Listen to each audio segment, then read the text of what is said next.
As a country grapples with the COVID pandemic, another public health crisis, it's getting worse. Homicides involving firearms rose 33% from 1999 to 2019, and unofficial data shows 2020 likely had the highest rate of gun deaths in the past 2 decades, and that was during the pandemic when we're on lockdown.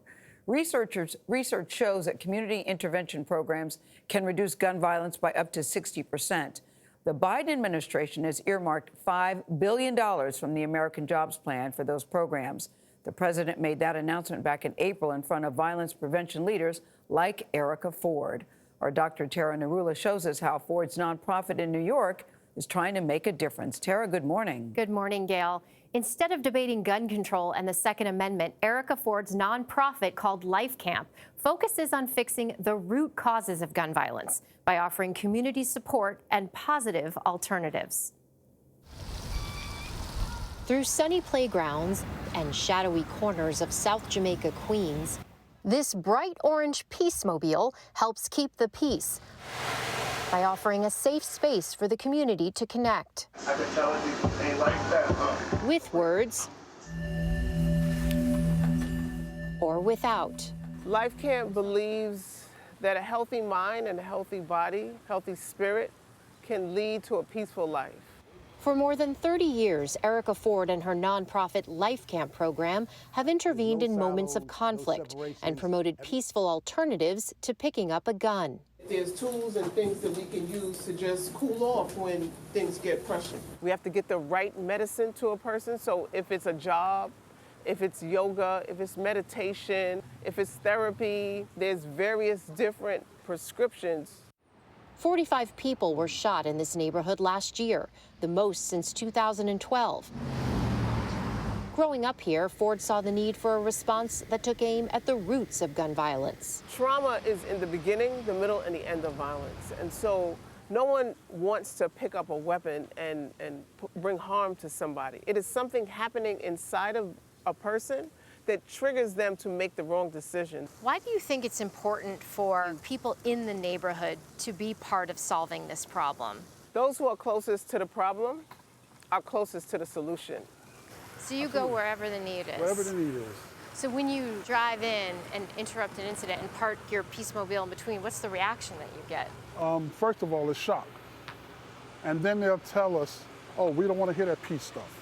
We're not hearing that peace stuff. And I got you, but we can't afford no more gunshots. Carl Fuller is both the driver and driving force behind LIFECAMP's Vessel of Hope.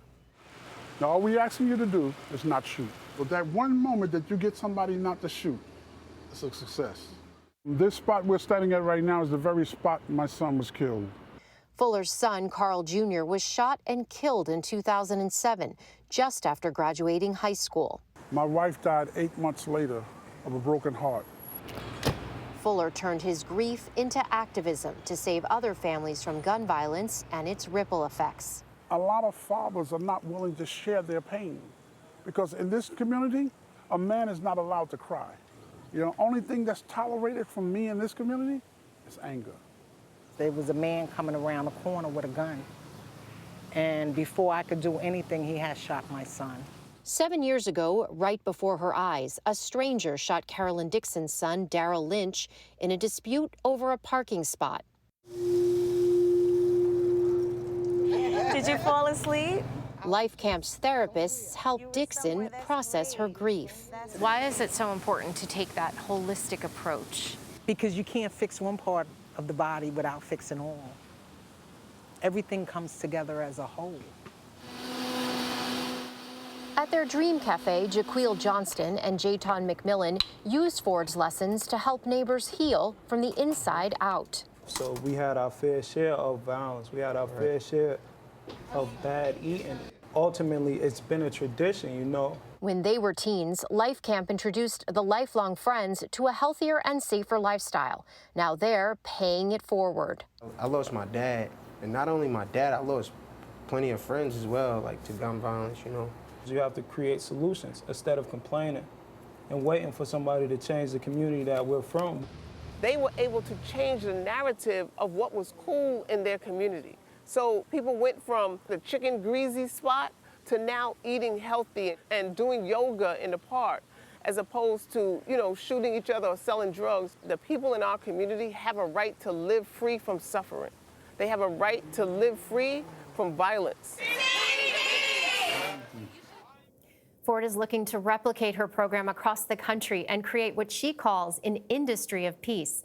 She hopes her work can inspire other programs to build holistic approaches to ending the cycle of violence. Ford told me that she chose the color orange for her work because it is bright, and told us when you see so much blood running through the streets, you want something to give light to people. Yeah, and you're representing the orange today. Thank you, Erica Ford and Mr. Fuller in the Dream Cafe. But you think it's important that we see gun violence as a public health issue, right? Absolutely, Gail. And there are so many people leading this crusade to get us to depoliticize this issue, the same way that we tackled car crashes and car safety, for example, with science and funding and all the people who need to be at the table talking about this and working on it. Great piece. Reporting, really great reporting. And I want your dress. We'll be right back.